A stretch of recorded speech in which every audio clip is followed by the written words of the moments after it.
Good evening and welcome to the very first edition of the Leventhal Report. I'm Rick Leventhal. Thanks for being with me here tonight, and I hope you'll join me every night on this program where I'll bring you the top stories of the day with context and perspective. First, I want to give a huge thanks to the incredibly talented team at Newsmax for giving me this opportunity, for respecting and appreciating my nearly 4 decades in the news business. My first 10 years on the job were spent in local markets from Columbia and Spartanburg, South Carolina, and West Palm Beach, Florida, to Miami, Chicago, Boston, and New York City. And then, back in 1997, I joined a startup network called Fox News Channel. And for the next 24 years, I chased the biggest breaking stories across America and around the world, including numerous trips to Iraq and Afghanistan and Libya and Israel and the Palestinian territories, often for several weeks at a time, embedding with the military or living among locals, learning about their culture and their concerns, reporting on their challenges, setbacks, and success. And I believe the experiences I had reporting on wars, terror attacks, hurricanes, and other natural disasters, along with major events affecting all our lives, gives me rare and unique insight and the incredibly important context and perspective I mentioned earlier to not just report the news, but better help you understand it. I've always taken my role as a journalist very seriously. Facts matter, and you'll get the facts here every night.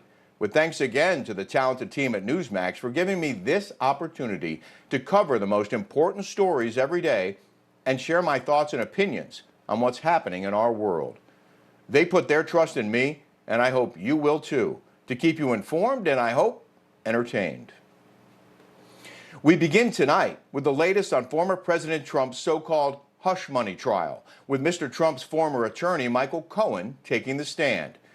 Cohen has been called the star witness in this case because he was instrumental in handling the payments to Stormy Daniels that are the basis for the charges to which Donald Trump has pled not guilty. Before we get into details of today's testimony, let's pause and consider why we're here in the first place. Many believe this and other prosecutions of the former president are politically motivated, that he's only being pursued because his opponents think it's the only way they can keep him out of the White House. Even Fareed Zakaria on CNN said he doubted the New York indictment would have been brought against a defendant whose name was not Donald Trump. Think about that for a minute.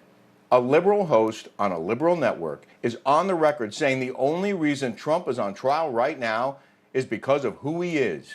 And this prosecution, along with the other cases brought against Trump, could backfire on his enemies. The latest polls show Trump beating Biden in 5 of 6 swing states, despite the endless prosecutions, which are unprecedented in the history of politics and our court system. Let's look at Manhattan DA Alvin Bragg, the first district attorney ever to bring criminal charges against a former U.S. president, in a case that likely would have never seen the light of day if it were anyone else being accused. Remember, even CNN admitted this. Is there a victim of this alleged crime? Why did DA Bragg pursue it? The very liberal Bragg, an elected official who answers to the predominantly liberal voters of New York City, himself bragged he's used some of his office's $150 million budget to help sue the Trump administration more than 100 times, and led the team that targeted Trump's charitable foundation, forcing Trump to pay a $2 million fine and dissolve that charity. Is this evidence of a politically motivated prosecution? And if so, how much does that matter? Trump faces 34 counts of falsifying internal Trump Organization business records before he was elected president. We're talking about paperwork, including invoices and checks labeled business expenses. There's been considerable testimony about bookkeepers and bankers and wire transfers and payment procedures and the efforts allegedly made to mask it all. Last week's star witness, former stripper and porn star Stormy Daniels, has changed her story multiple times over the years. Even liberal comedian and real-time host Bill Maher says she's a liar and a bad witness, calling her credibility into question.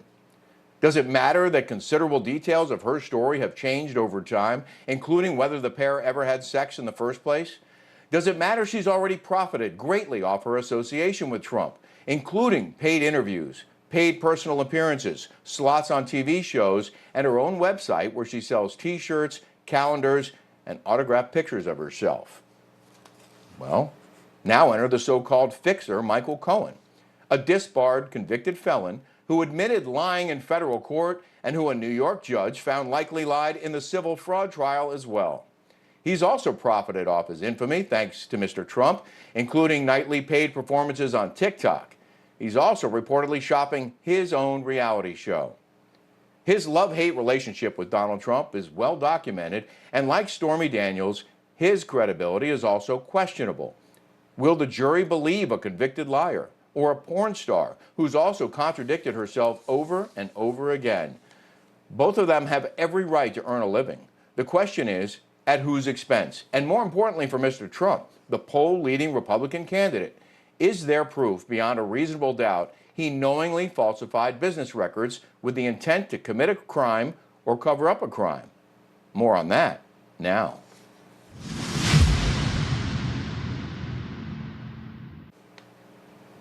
This is the fourth week of Donald Trump's New York City criminal trial, and as I mentioned, the prosecution has finally brought out its star witness, Trump's former personal attorney, convicted perjurer Michael Cohen.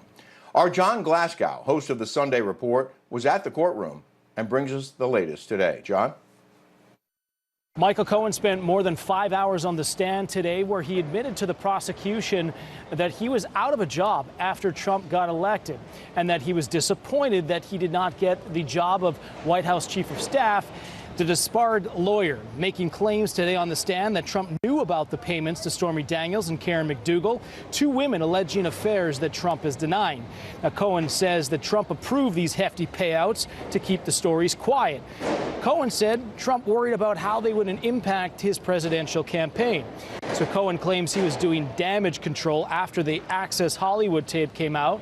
He claims that Trump told him to handle the payment to Stormy Daniels and that he would be reimbursed later after the election.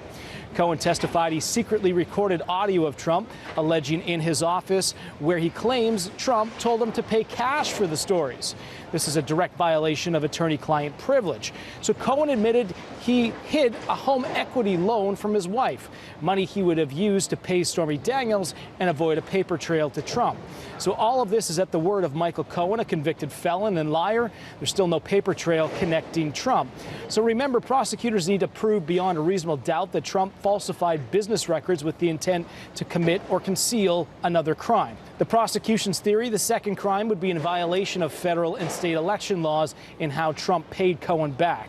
Here's what Trump had to say as he left court today. The FEC and DOJ, which do have exclusive authority to enforce federal law, took absolutely no action against Trump. They took no action against me. They looked at it, they said it's fine. The only one that did is Soros-backed DA Bragg, who turned down the case. By the way, he turned down the case, and it could have been brought 6 years ago, 7 years ago, almost 8 years ago. They bring it right in the middle of my presidential campaign. So Michael Cohen will be back on the stand here again at 9:30 when court picks up on Tuesday. Trump's legal team will also get an opportunity to cross-examine Cohen. We're not clear when that will happen. It could happen sometime tomorrow or possibly later this week. Back to you. John Glasgow reporting. For more on today's court proceedings, let's welcome in Iowa Attorney General Brenna Bird. Brenna, you were in the courtroom today. What is your opinion on today's testimony? Well, I think just sitting there in the courtroom, realizing that case rests on the testimony of someone who's been disbarred, who is a felon, and who has been convicted of fraud and lying. That just brings home how real it is that this case is all about politics. It's not about law, and it's certainly not about any possible crime. It's all about a way to keep President Trump tied up in the courtroom and off the campaign trail. So it sounds like you obviously think Cohen's credibility should matter, and you hope the jury takes it into consideration. Well, I really do hope so, because this whole theory that the prosecution Brenna, has, can you hear me? It rests on the word of Cohen. And again, as an attorney general, would you have brought a case like this, a apparently politically motivated case yourself? No, I wouldn't, because I think politics has no place in prosecutions whatsoever. campaigns can happen out there, but not in the courtroom. That's wrong. And as a prosecutor, I have never taken account of someone's politics when deciding whether to charge a crime or not. It's deeply wrong, and it injures our entire American system of justice to allow something like this to go forward. After the court proceedings today, Donald Trump said it was a sad day for the country and a sad day for New York. Would you agree? I would agree. I would agree. I think at one time our justice system was the envy of the world, but no more when we see politics being used against a presidential candidate. And, a presidential candidate, by the way, that has a gag order so that he cannot exercise his First Amendment rights, even while he is on the ballot to be the next leader of the free world. People need information. They need to be able to make up their own minds. Well, before court today, Donald Trump did speak briefly to reporters about the case. And remember, this case is not about paying a porn actress to keep quiet about an alleged affair or about buying the rights to unflattering news stories. The case that the prosecution is trying to make is that paying your attorney is not a legal expense. This is what the former president had to say. It's marked down in the book, quote, legal expense. It's perfectly marked down. The other side doesn't know how to handle it, but they say, let's indict him anyway, because that's what Biden, this all comes from Biden and the White House. Michael Cohen testified today that he secretly recorded his client, Donald Trump, as a way to prove to David Pecker that he would be reimbursed. Does that recording violate attorney-client privilege? Well, of course it does. I don't know any self-respecting attorney that would secretly record their client and then try to use that against their client at some future proceeding. That's deeply wrong. I think that has a lot to do with why someone like Cohen got disbarred, why he's a felon. And I hope the jury will take all of that into account when they're evaluating what he says today and how his story has changed. Brenna, Fareed Zakaria on CNN, as I mentioned earlier, told his viewers that he believes Trump's trial is politically motivated, as you do. Here's what he said. And the trials against him keep him in the spotlight, infuriate his base, who sees him as a martyr, and even may serve to make him the object of some sympathy among people in general who believe that his prosecutors are politically motivated. This happens to be true, in my opinion. I doubt the New York indictment would have been brought against a defendant whose name was not Donald Trump. Brenna, I mentioned this at the top of the show because I find it shocking that even CNN anchors are admitting this trial has no real merit and charges should have never been brought up. Has the prosecution been able to prove, in your opinion, that any crime was committed in this case? No, they have not. They have not proven that. And I would go even further than that. Remember how the federal government got all the facts related to this matter, and they chose not to move forward with the prosecution.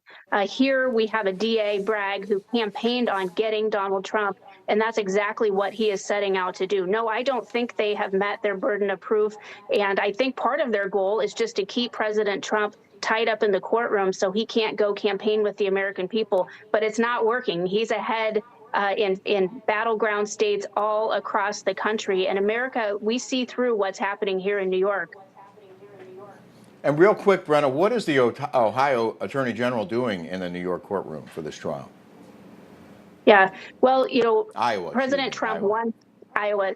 President Trump won the Iowa caucuses in an unprecedented margin. We've got a lot of support here from Iowa for the president. And as a prosecutor, I wanted to be there to support President Trump and to bear witness and to tell people this is not how prosecution is supposed to work. What's happening in that courtroom is deeply wrong. It's a daily injustice, and it has to stop. Politics has no place in a prosecution. This is America. We're a free country, and I think that courtroom needs to start acting like it. Well said. Iowa Attorney General Brenna Bird, thanks for being our eyes and ears today. We appreciate you very much. After the break, President Biden threatening to deny intel as a way to force Israel into complying with his demands. We'll discuss that and much more coming up. Heart attacks can happen at any time. If you suffer cardiac arrest outside of a hospital, you have just a 7% chance of surviving. That's why this world-renowned cardiologist brings you the simple Heart Cure diet and meal plan. Start improving your heart health now with this easy-to-follow program that combines expert advice with hundreds of delicious heart-healthy recipes. See improvements in as little as 28 days. Claim your free copy today. Go online or call the number on your screen. Stressed and fatigued? Brain feeling foggy? Don't have the energy you used to? It may be your liver. You must protect your body's most precious asset. Best-selling author and surgeon Dr. Russell Blaylock has developed natural solutions. His breakthrough new book, The Liver Cure, will help you boost energy, detoxify your body, clear brain fog, and reignite your metabolism. Improve your health and quality of life. Get The Liver Cure today. Whether because of discomfort, lack of mobility, your lifestyle, or occupation, you sit inactively way too many hours a day. Introducing Ellipse, the premium quality automatic seated exerciser that strengthens legs, increases mobility, and boosts circulation without physical strain or impact. It is so quiet that none of my coworkers even know I'm using it. Strengthen and tone your legs, increase your mobility, flexibility, and balance. Plus, stimulate healthy circulation. My joints feel better, my knees feel better, my back feels better. It makes me feel stronger too. Perfect for home therapy. Whisper quiet to use while you work. My circulation is moving, I'm burning calories, and it makes me feel energetic. Call now and order Ellipse, the seated exerciser that strengthens legs, increases mobility, and boosts circulation. Call and get upgraded to the Deluxe Bundle. Get the faster motor for 5 miles of steps per hour, the step counter, the sport mat, and wireless remote. Call now. Some breaking news. Famed political strategist Dick Morris says Donald Trump is running for president. Few people know President Trump better than Dick Morris. For years, Morris has served as his top advisor. Now, in his new bestseller, The Return, Dick reveals Trump's secret plan for 2024, his real reason for running, and his coming surprise announcement. Dick says Trump still faces 3 threats, but Biden can never be reelected. Newsmax calls The Return the only political book you need to read. It's already an Amazon #1 bestseller. If you want to see Trump's plan, Dick Morris shares it. Big media, big tech, and the deep state all want to stop Trump. But The Return shows they'll fail, and Trump will triumph. Get Dick Morris's The Return in bookstores everywhere, or see the free offer from Newsmax. Go online or call today.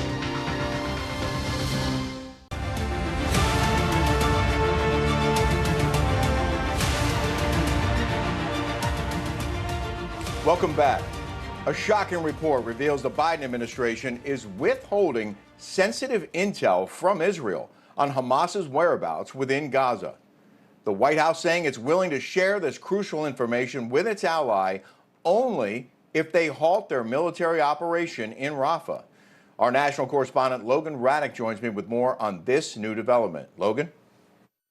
Well, the Washington Post quoted 4 unnamed sources saying that the U.S. is withholding sensitive intelligence from Israel and that it will only turn it over if Israel does not go through with its ground invasion of Rafah, which is underway as we speak. The report says the intelligence allegedly being withheld would, quote, help the Israeli military pinpoint the location of Hamas leaders and find the group's hidden tunnels, unquote. And it led to a combative exchange on CBS's Face the Nation with Arkansas Senator Tom Cotton. Based on reports this morning, the administration even says they're withholding intelligence about the location of senior Hamas leaders and therefore hostages, to include potentially American hostages, from Israel to try to force Israel not to go into Rafah. The White House denies that, and John Kirby briefed the other day that the U.S. is sharing intelligence, including the location of Yahya Sinwar, who has not been killed in the 7 months of this war. It was in the Washington Post with 4 officials familiar with it. The Washington Post is like the message board for this administration and the Democratic Party. And Israel is forging ahead. The IDF has already evacuated hundreds of thousands of Palestinians from eastern Rafah to an expanded humanitarian zone. And in recent days, the IDF has taken control of the Gaza side of the Rafah crossing with Egypt.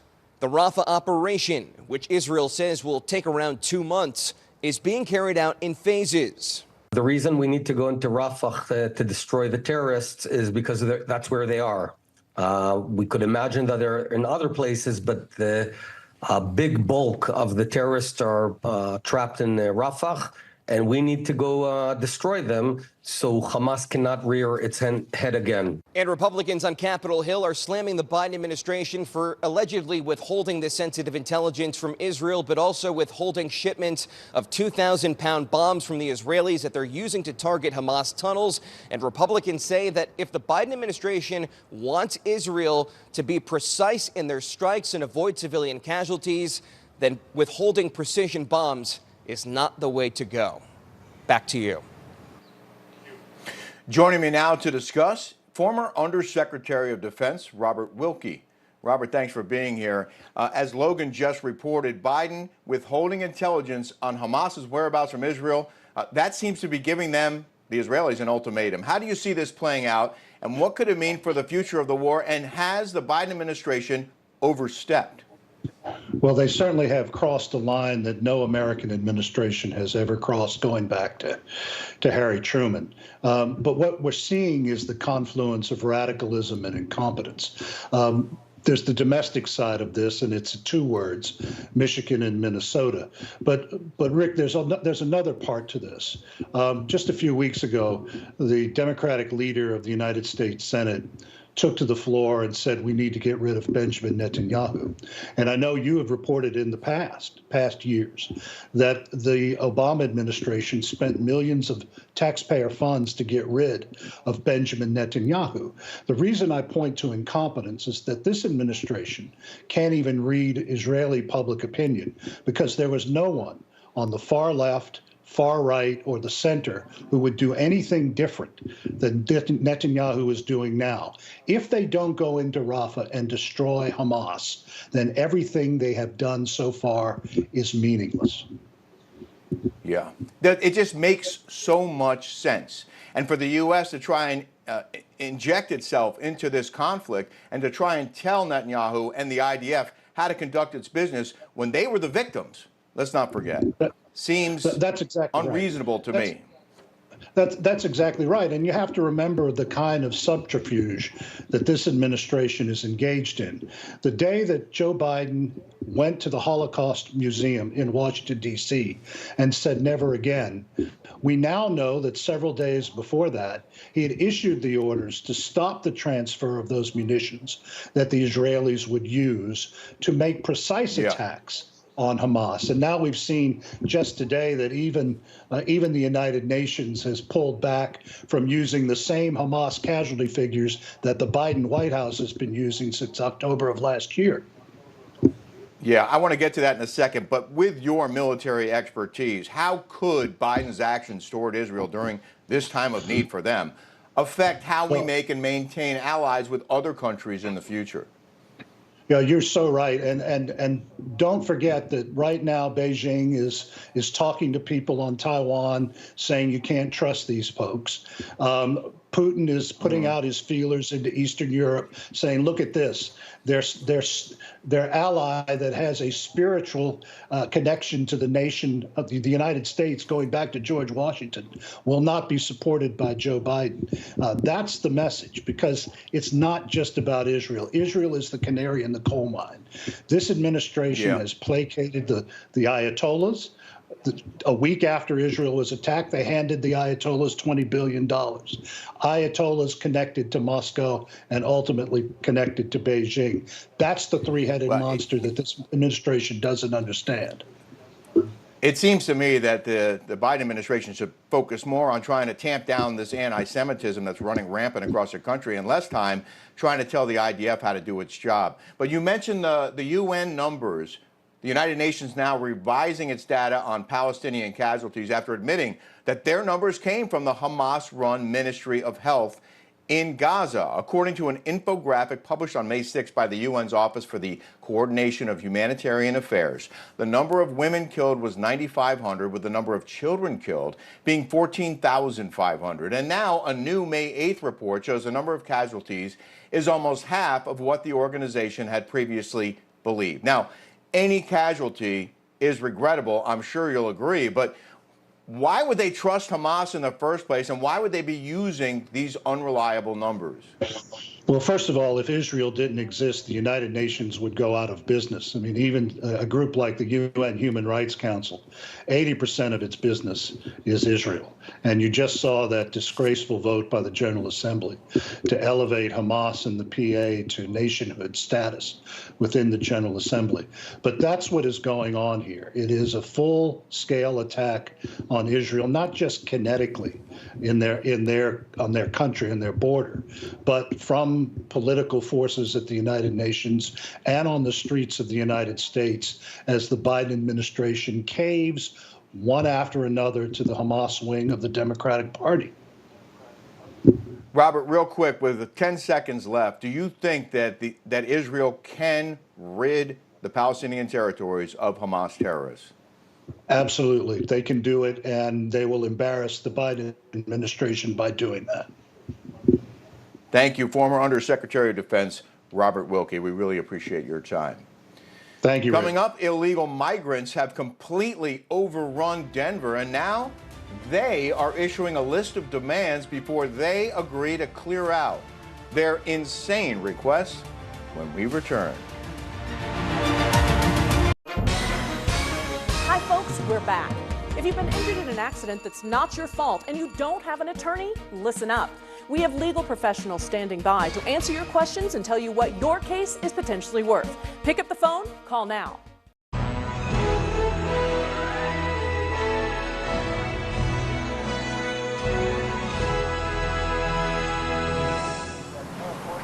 Go ahead. Make my day. Before becoming a household name, as a young soldier, he was on board an Army aircraft that crashed into the ocean off California. In the dead of night, using a raft and his training as a professional lifeguard, he and the surviving pilot swam over 2 miles to safety. Clinton Eastwood, Jr. was born in San Francisco on May 31st, 1930. With a birth weight of 11 pounds 6 ounces, his nurses nicknamed him Samson. Little Clint was no ordinary child. He is a descendant of Plymouth Colony's first governor, William Bradford, and also said to be a descendant of Charlemagne, Emperor of the Holy Roman Empire. I don't think it's nice you laughing.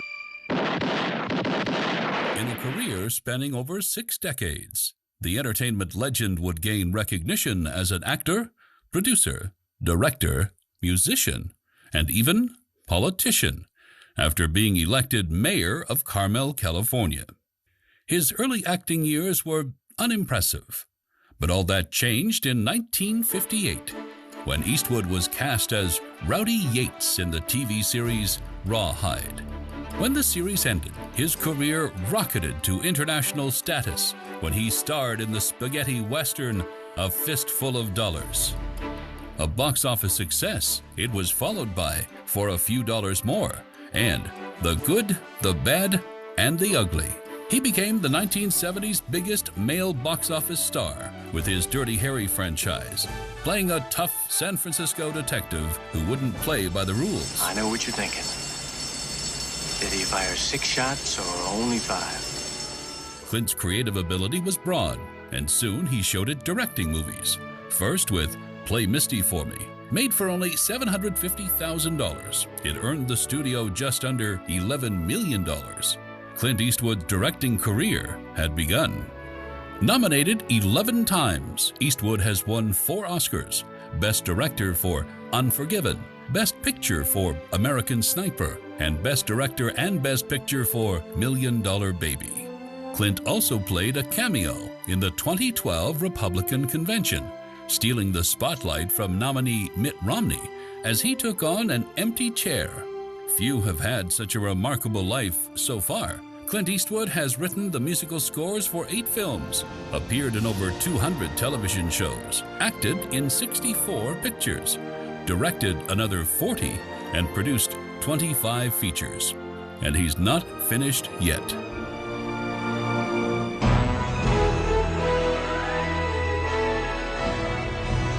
You're watching An American Life on Newsmax TV.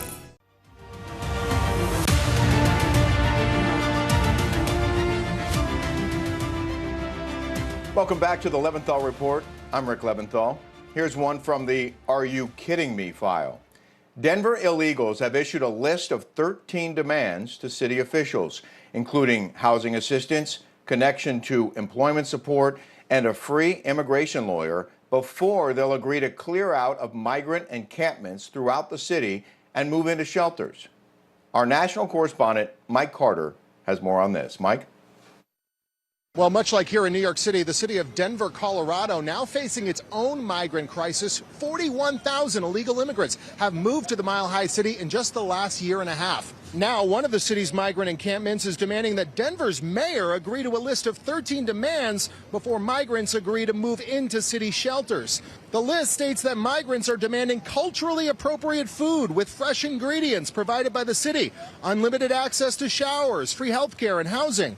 Other demands include work permits, free transportation, free legal services, a guarantee of no sheriffs sleeping inside and monitoring shelter spaces. Because at least according to these demands, migrants are not criminals and won't be treated as such. Denver Mayor Mike Johnston has had to make drastic budget cuts to the Mile High City's budget to accommodate the illegal migrants, including cutting millions of dollars from the police force. $8.4 million is now being reallocated from the Denver PD to help fund a nearly $90 million aid package to address the city's migrant crisis. Mayor Mike Johnston insists that despite also putting a restriction on hiring for new positions within Denver's police department, that these cuts will not affect public safety.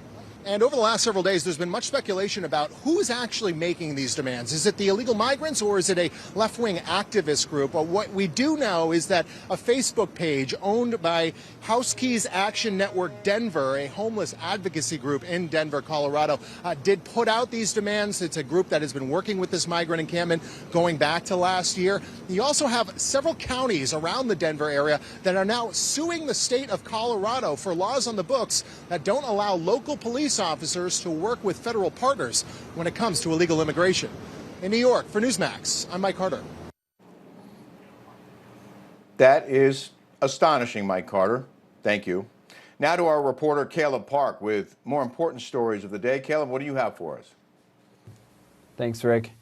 Famed actor Steve Buscemi punched in the face while walking in New York City. The 66-year-old Boardwalk Empire actor suffered swelling and bruising to his face and bleeding of his left eye. He was taken to a hospital for treatment. His publicist says he's now doing okay. The NYPD releasing surveillance photos of the alleged attacker, who is at large, as an investigation is ongoing.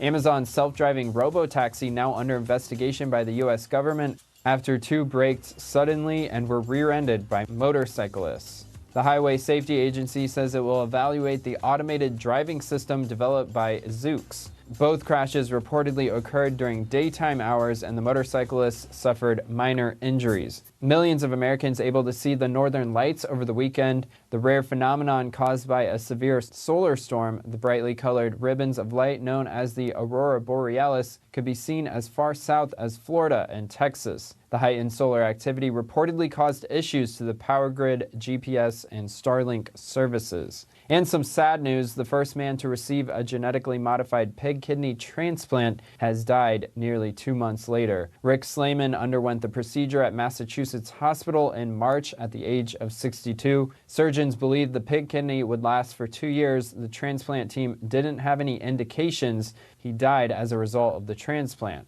Slayman's family grateful they got to spend several more weeks with him. Back to you. We'll have more of your latest headlines when we return. Stay with us.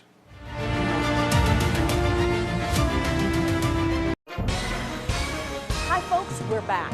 If you've been injured in an accident that's not your fault and you don't have an attorney, listen up. We have legal professionals standing by to answer your questions and tell you what your case is potentially worth. Pick up the phone, call now.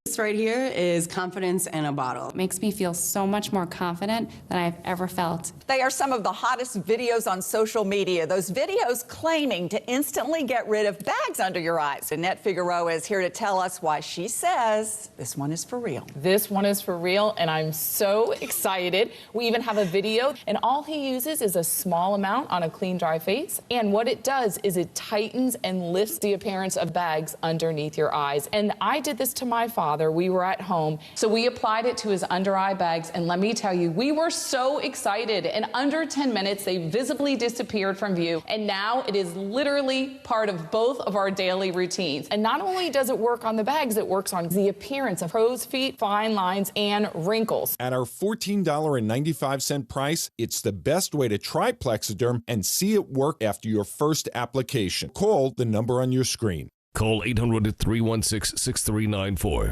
Hi, folks, we're back. If you've been injured in an accident that's not your fault and you don't have an attorney, listen up. We have legal professionals standing by to answer your questions and tell you what your case is potentially worth. Pick up the phone, call now.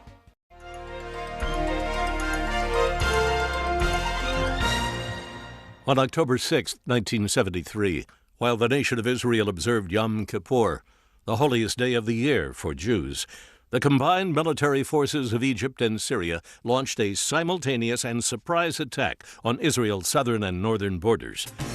Within days, the Israeli army found itself in retreat, losing a third of its equipment and outnumbered by the enemy 3-1. They could not believe. He said, we cannot stop them. Recognizing their very existence was at stake, President Nixon moved quickly to resupply our ally Israel and their besieged army. With an around-the-clock airlift of U.S. military support, the tide of battle shifted, and soon the Israeli armies were advancing into both Syria and Egypt, with Israeli General Ariel Sharon's tanks threatening Egypt's Third Army with annihilation. The Soviet Union, who were supporting the Arab armies, quickly called upon President Nixon to stop the Israelis' advance or risk a larger war.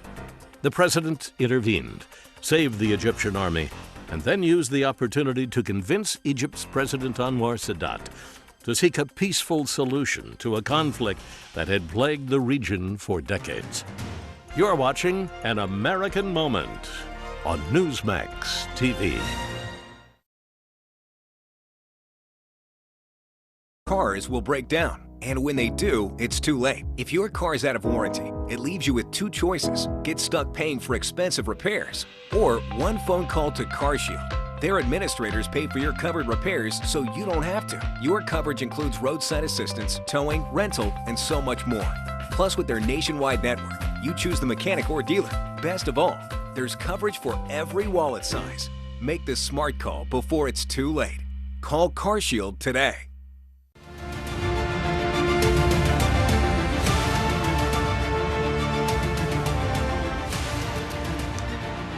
Newsmax is learning tonight that Texas DPS stopped a human trafficking operation in the south of the state near our border with Mexico.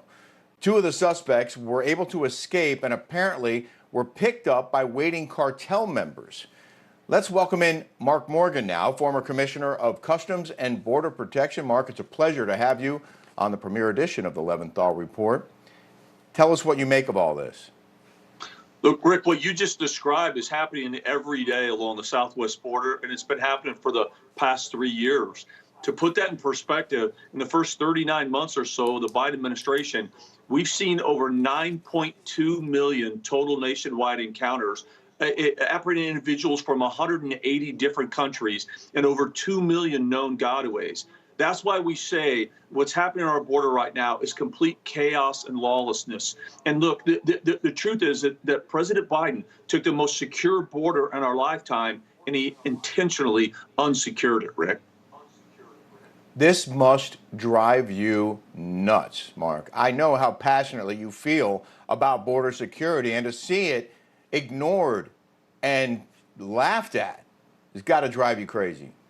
Yeah, Rick, look, I tell you what, thanks for saying that. I couldn't have said it better myself, because it kind of reminds me of what I say all the time. You don't have to be a border security expert to understand what's going on. You're right. It does drive me nuts because it doesn't have to be this way. And part of the reason why it drives me nuts, not simply because every aspect of our nation's safety and national security is being jeopardized, but because this administration is flat out lying to the American people. I mean, I can't believe how many times this president says is that he needs Congress to act, is that this is the reason why our borders are open, that he can't do anything. Yet we know, and we've told American people again and again, that in the first couple of months, he issued 94 executive orders that destroyed and dismantled the network of tools, authorities we had in place that led to the most secure border in our lifetime, an 85% reduction of illegal immigration. And they undid it all. Yeah. That's why it does drive me nuts, and I'm so passionate to try to get the truth and reality out to the American people. The numbers that you referenced, the millions of illegals streaming in, it's beyond criminal, in my opinion. And it begs the question, why? Now we're seeing Congress and some Democratic lawmakers trying to give illegals the right to vote. And it's like, oh, really? Oh, is that why we're letting them all in without making sure they belong here? And, you know, I get it that some of these people are in need. Some of these people need America's help, but there is a process, and they're supposed to follow that process. And the fact that we just opened the floodgates, and as you said, 180 countries are emptying, perhaps, well, we don't know. We don't, do we? We don't know who many of these people are who are now in the U.S. Rick, everything you just said is spot on. I wish they could just play that, you know, kind of a couple of minutes over and over again. That's the truth. Because look, even strong border hawks like myself, I'm with you. We agree. Look, this isn't about legal immigration. What's happening at our border has nothing to do with legal immigration. It has to do with border security, which our ability to secure our border is degraded through illegal immigration. We have no problem somebody from another country wanting to come here. As you said, we're just asking them to follow the process. And why is that so important? Because when you have millions of illegal aliens come, Border Patrol resources, they're pulled off the front lines away from the law enforcement and national security mission. They're relegated to becoming a federal travel agency. We hand operational control over to the cartels so they can push drugs, criminals, and national security threats. And to your other point, look, the Democrats in this administration are finally saying the quiet part out loud. This has absolutely everything to do with illegal aliens are counted part of the census, which is going to equate to Democratic House seats going to the favor of the Democrats and helping with the Electoral College. Mark, there's a good reason why there's a fence around the White House and why people put fences around their homes and property and why people secure their doors at night. This, to me, is like telling everyone just unlock your front door and whoever wants to come in can come in. And my concern is that it may be too late, certainly for the Biden administration, to do anything to fix what's broke now. That's right. Well, what I would say is, look, I always have hope. I'm an optimist, but I live in the realm of the reality. I think both are true. I think right now, the level of criminality that we've allowed in this country is astronomical. I keep saying on the national security front, Rick, it's not if or when national security threats come to our country. We already know they are. The issue is they're already here. So what we have to do is focus now. How do we fix that? I think we can, but we have to start with having a president in the White House that understands that this is about border security, which is synonymous with our nation's safety and national security. That's the first thing we have to have. If we don't have that, it's never going to be fixed.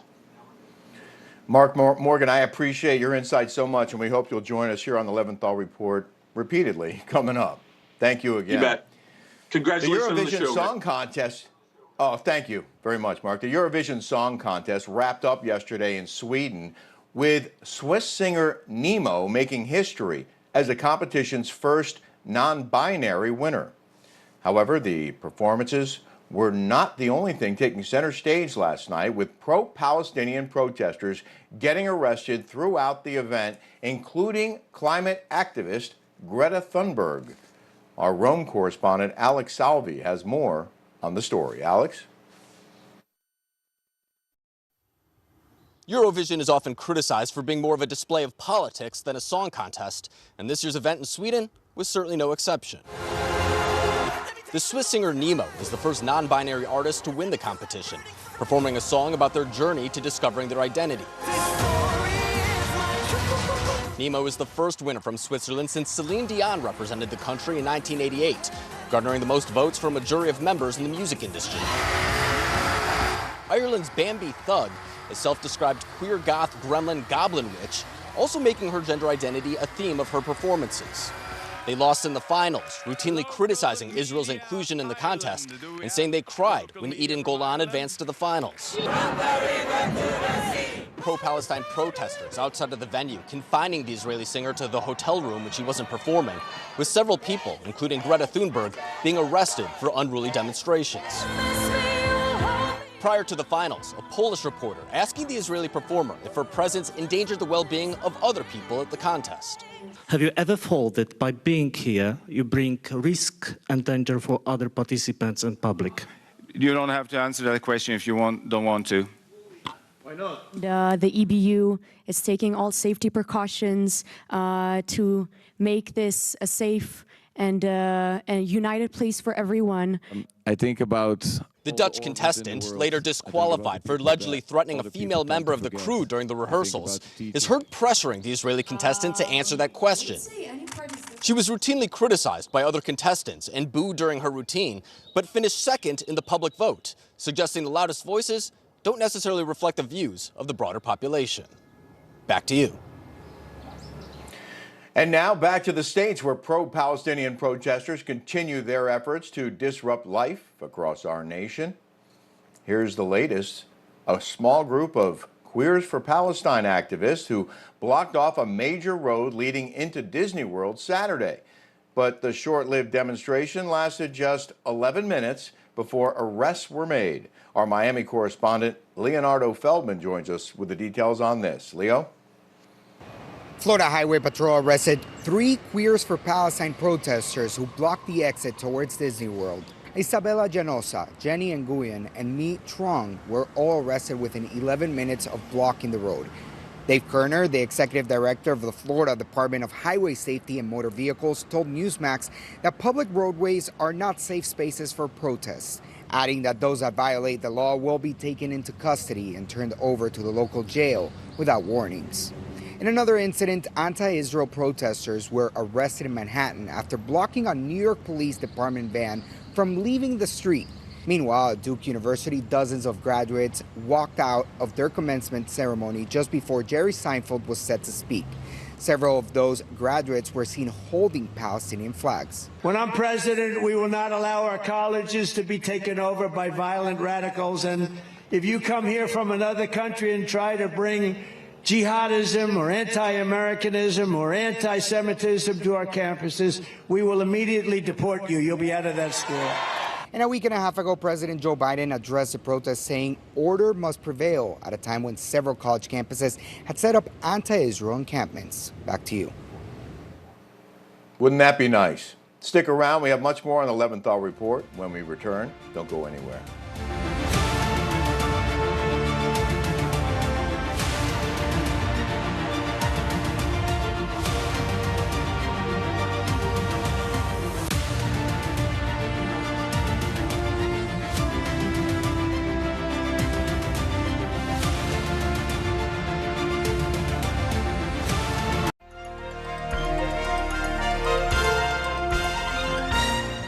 I'm going to tell you something. They're going to call you chicken if you don't swim. You are the world record holder.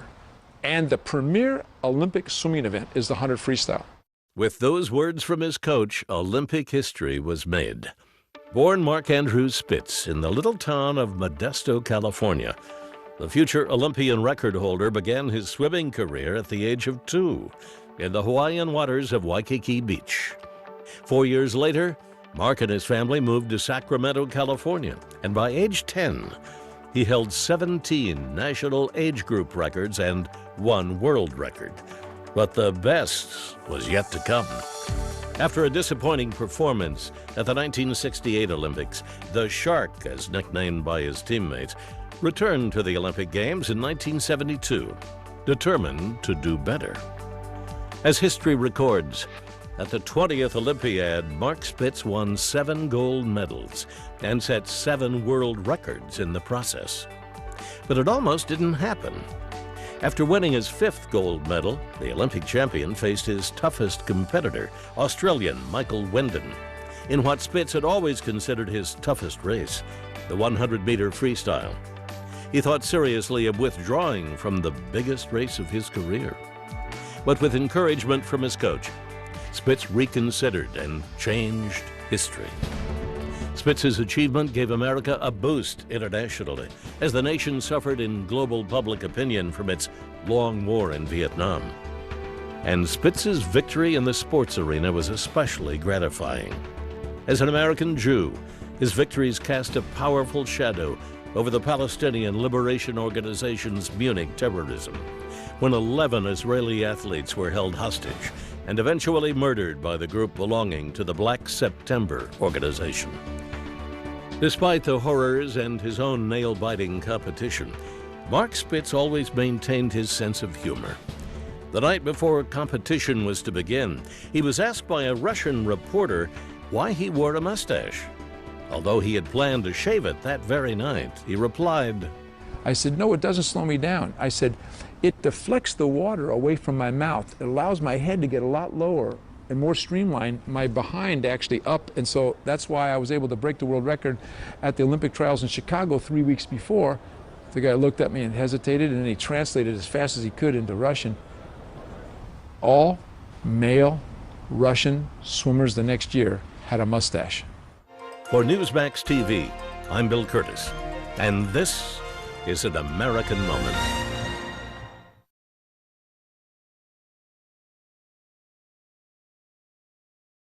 I heard you weren't too happy with this particular network, Fox, but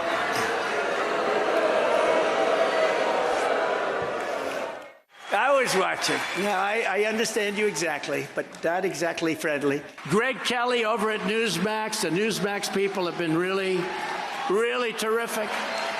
Newsmax has been terrific.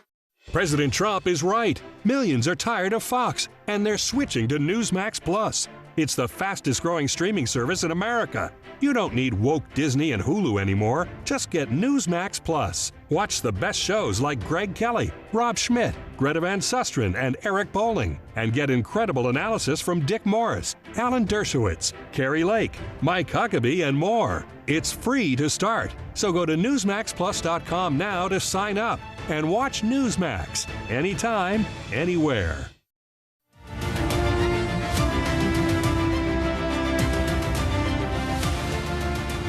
Welcome back. I'm Rick Leventhal, and thank you so much for being here for the premiere edition of the Leventhal Report. I will be in this chair every night at 4 p.m. Pacific, 7 p.m. Eastern to bring you the latest news from around the world.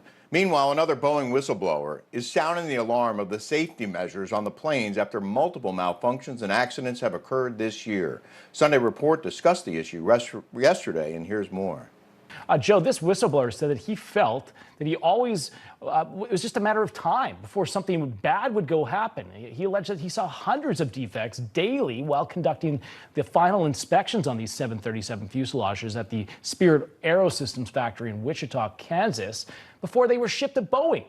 I mean, how concerning is it that so many whistleblowers are coming forward to speak out about this?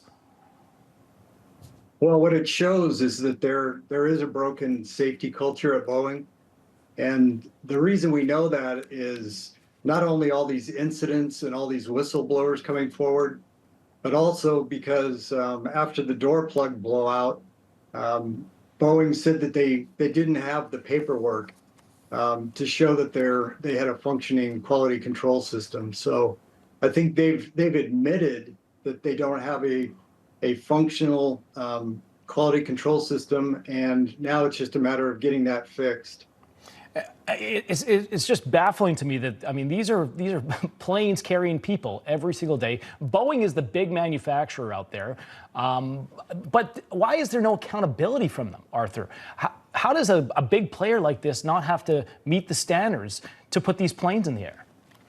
Yeah, so there's no question that Boeing is still a victim of its own self-inflicted wounds. I'd like to compliment your guest and the organization that he works with to promote aviation safety.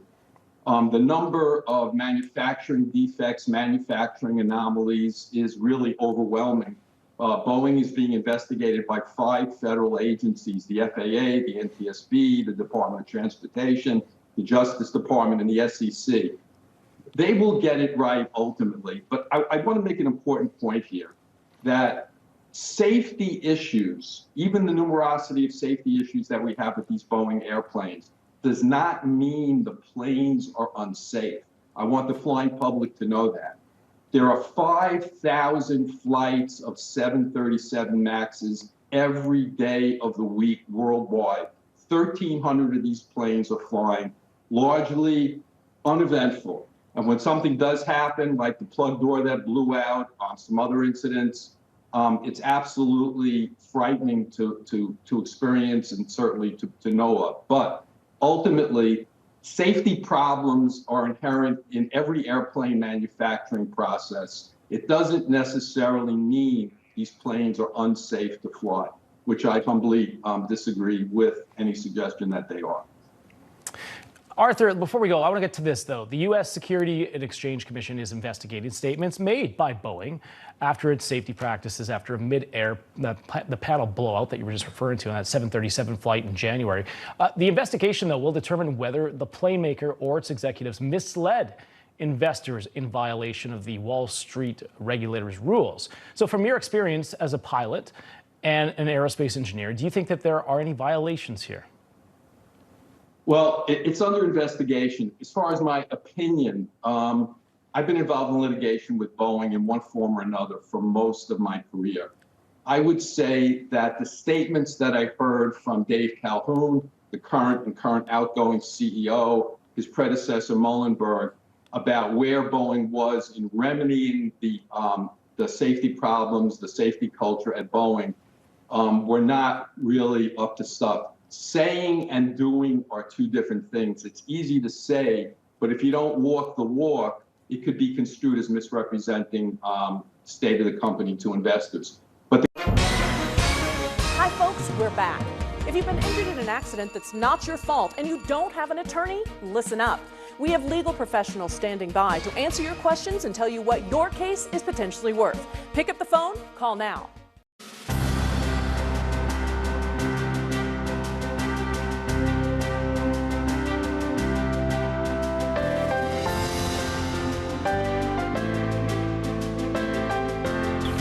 For the eyes of the world now look into space, to the moon, and to the planets beyond.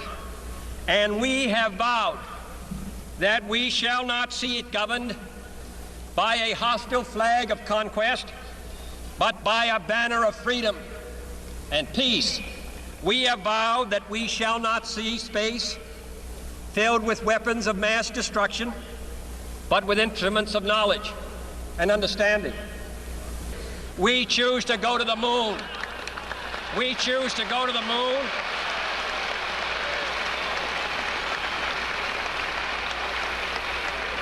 We choose to go to the moon in this decade and do the other things, not because they are easy, but because they are hard.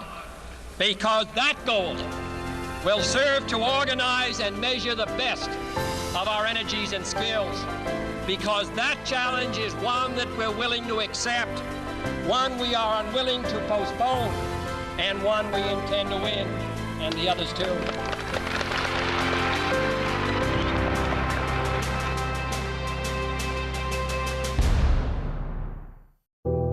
I'll never forget the day I nearly died.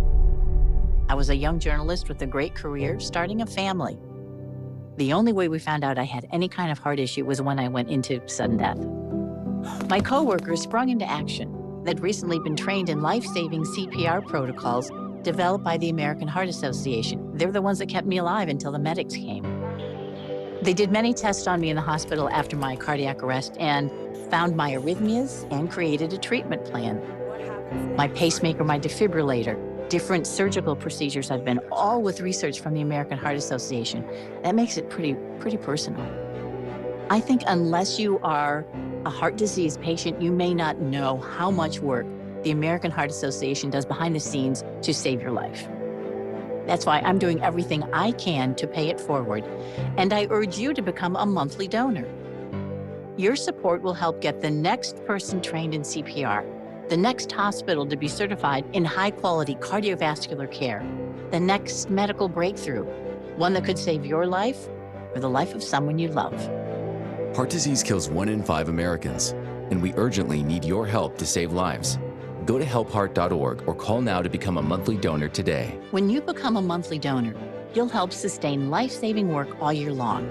And when you start your monthly gift of $19 a month, just 63 cents a day, you'll get a t-shirt like this one. From the moment you put it on, you'll help raise awareness for heart disease and stroke. Since my cardiac arrest, I've had 2 more children. I've watched all 3 of my children grow into adulthood. I'm gonna cry now. Graduate from college. My daughter got married. I have grandchildren, and I'm still here. Call now. Tonight, America United. Swing states and blue states stand